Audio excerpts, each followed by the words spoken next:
Zanzim, merci beaucoup de m'accorder ces quelques minutes dans ton planning très chargé. Est-ce que tu peux nous parler de ton parcours qui t'a mené à la bande dessinée? Alors, c'est un parcours assez long puisque j'ai commencé petit en dessinant des personnages de bande dessinée, en les recopiant.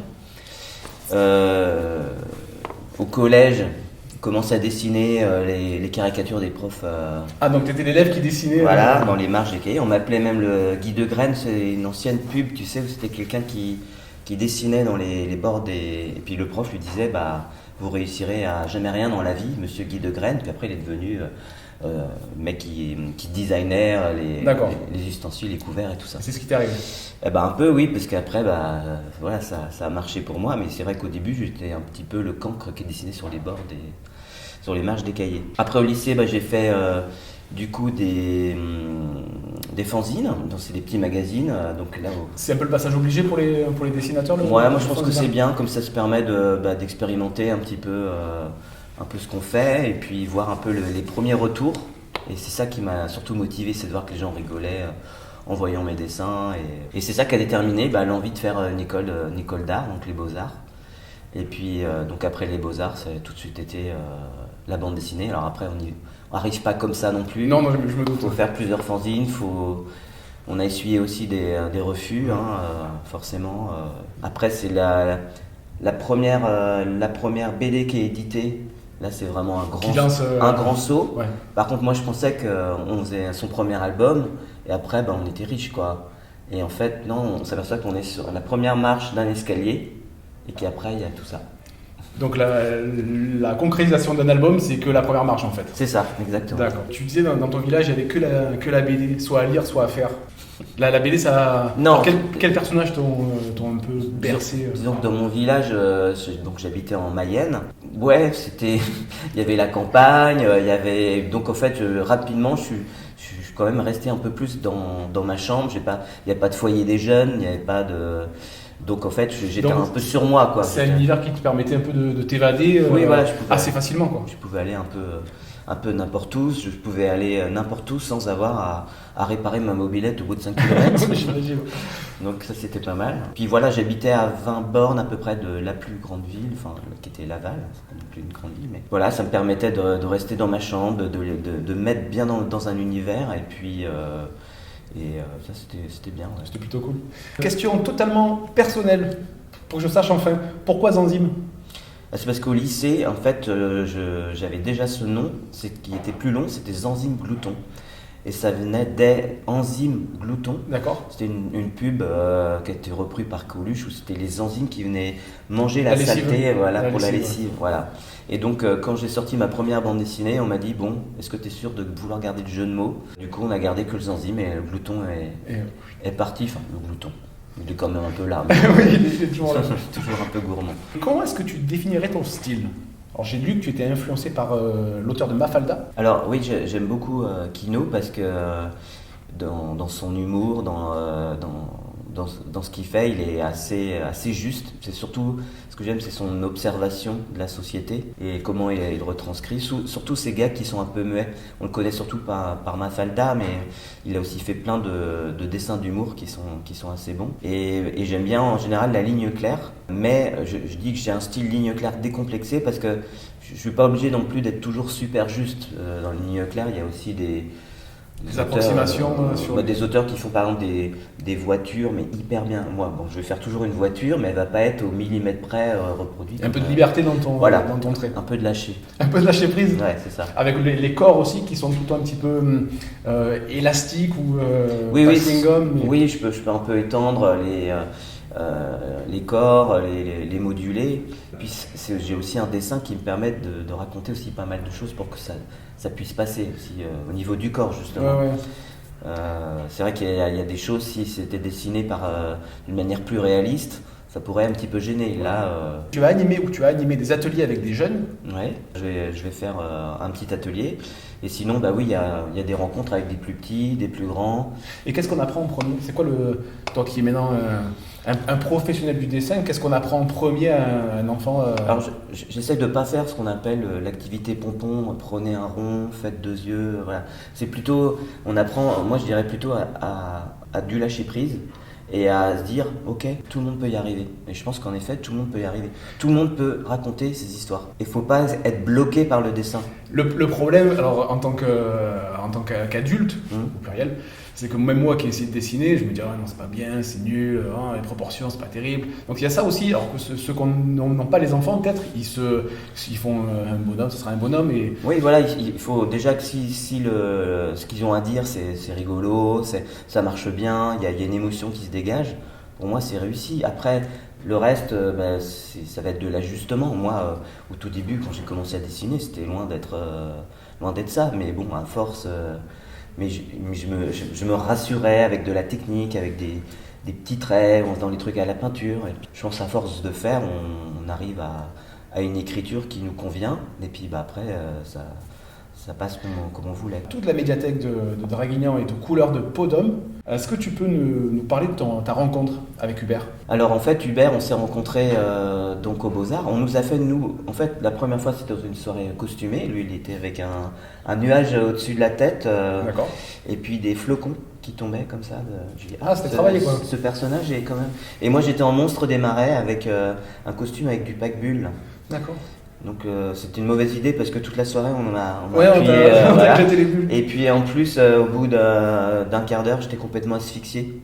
Donc j'étais passé ma tête sous l'eau. Pour pas tomber dans les Donc pommes. c'était notre première rencontre. Et puis on nous a fait nous re-rencontrer par l'intermédiaire de Johan, donc le dessinateur de Spirou, qui a dit écoute, je connais quelqu'un, il a plein d'histoires et toi tu dessines. Et donc nos deux univers se sont mélangés comme ça. Lui, un univers très gothique, il adorait Mac Mignola. Ouais. Et puis moi, plutôt les dessins animés, Hanna-Barbera, La Ligne Claire, l'illustration pour enfants. D'accord. Rien à voir. Et puis nos deux univers ont fait un mélange improbable qui a été le premier album qu'on a fait, qui s'appelle Les Yeux Verts. Et puis après, on a continué et une amitié est née avec nos différences. Il était homosexuel, j'en connaissais pas. Donc en fait, on a eu plein de discussions. On a fait plein de soirées complètement déguisées, loufoques et tout. Des dossiers. Oui, il y a des très bons souvenirs. Et puis au fur et à mesure des années, on a aussi, on s'est amélioré. Et puis c'est vrai qu'arriver jusqu'à Peau d'Homme, on arrive tous les deux à une sorte de maturité. Et lui dans ses histoires et moi dans mes dessins qui a fait qu'on... Parce qu'il y a eu La Sirène des Pompiers, il y a eu ma vie posthume. Ouais. Vous avez eu le temps de...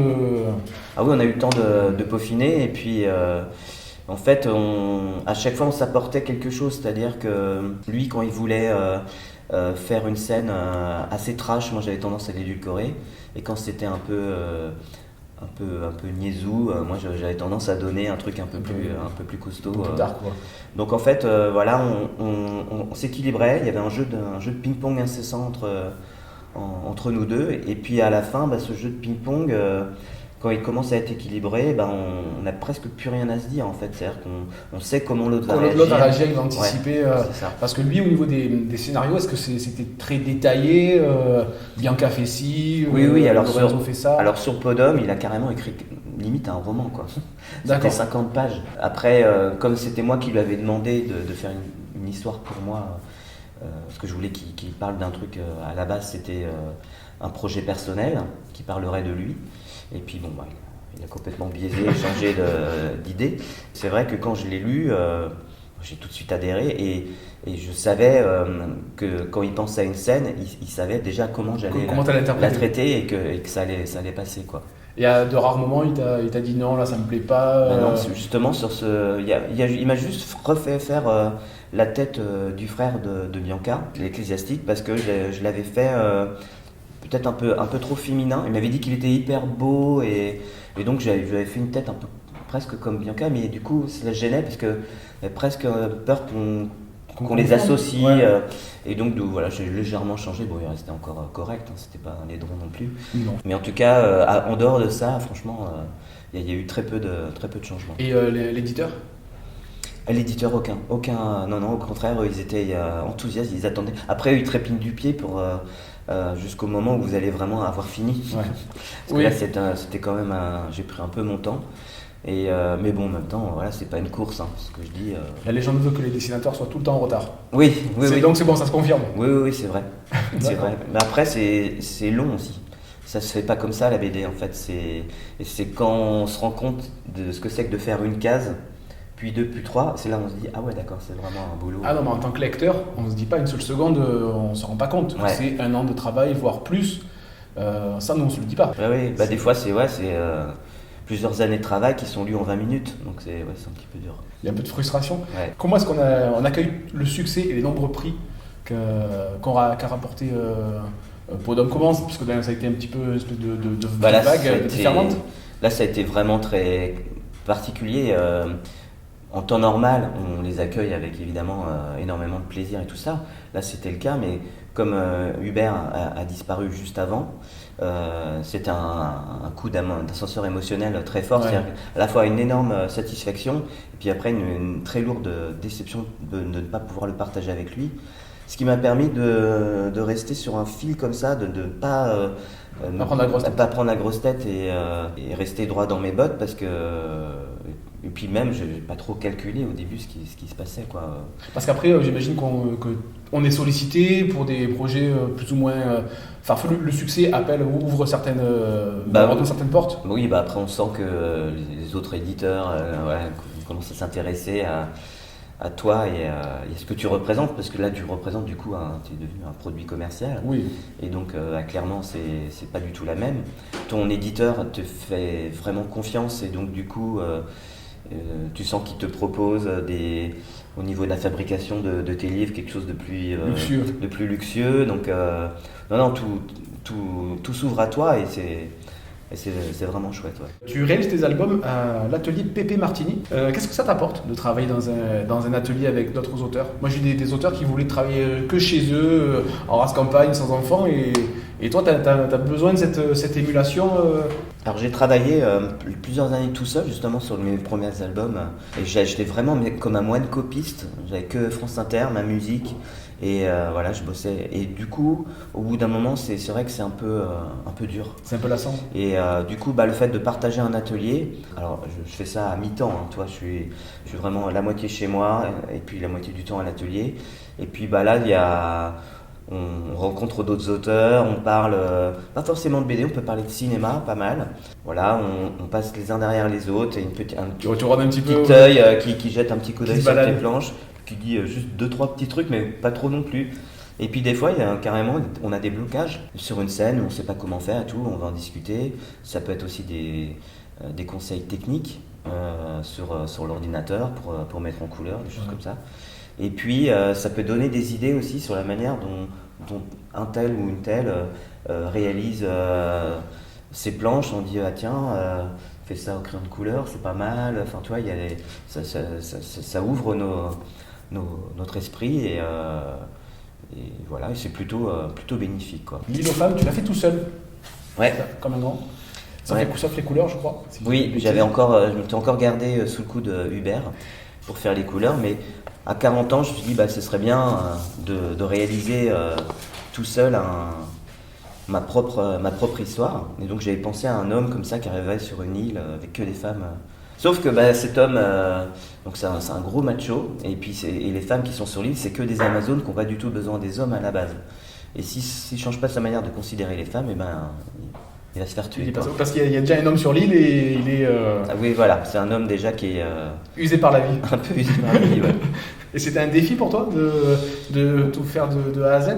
Oui, parce que j'avais déjà commencé dans des petits fanzines à faire mes propres histoires, mais puis après j'avais complètement lâché la chose. Et puis c'est vrai qu'une fois qu'on est avec un scénariste et puis que le duo fonctionne bien, t'as du mal à te lâcher. J'avais du mal à me lâcher, ouais. Et j'en avais même fait des fois des cauchemars, genre retourne avec Hubert, des trucs comme ça. Ouais. Un grand monstre. Parce qu'on se dit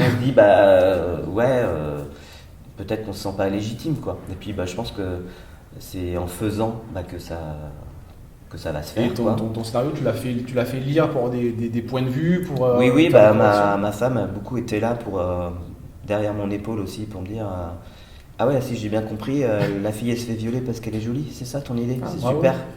Donc en fait je revoyais ma copie et puis et je faisais aussi je posais aussi beaucoup de questions sans le savoir, sans qu'ils le sachent plutôt à mes amis, en disant si tu étais sur une île, toi par hasard, qu'est-ce que tu ferais voilà. Moi j'ai vu, là je réponds pas, c'est filmé, je réponds pas, ça c'est sûr.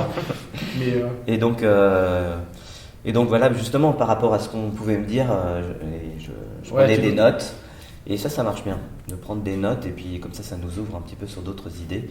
Et puis on teste un peu ces idées, des fois on peut aussi raconter son histoire, et puis quand on voit qu'on commence à bloquer, c'est qu'il y a un truc qui va pas. De dire les choses à voix haute, ça permet de mettre le point sur quelque chose qui coince. Et donc du coup, est-ce que pour la suite, est-ce que tu vas faire appel à d'autres scénaristes ou plutôt rester en vase clos ? Alors là, j'ai signé avec un nouveau projet tout seul. Alors là, complètement tout seul, puisque là, je fais aussi les couleurs, qui va s'appeler Grand Petit Homme, donc toujours chez Glénat. Et donc là, ça va se passer dans les années 70. C'est l'histoire d'un homme qui est de petite taille, qui est complètement fasciné par les femmes. Il adore les chaussures et les jambes des femmes. Il travaille dans un magasin de chaussures, mais comme il perd tous ses moyens quand il change les chaussures des femmes, il est à l'arrière de la boutique et il fait plutôt l'entrepôt et tout ça.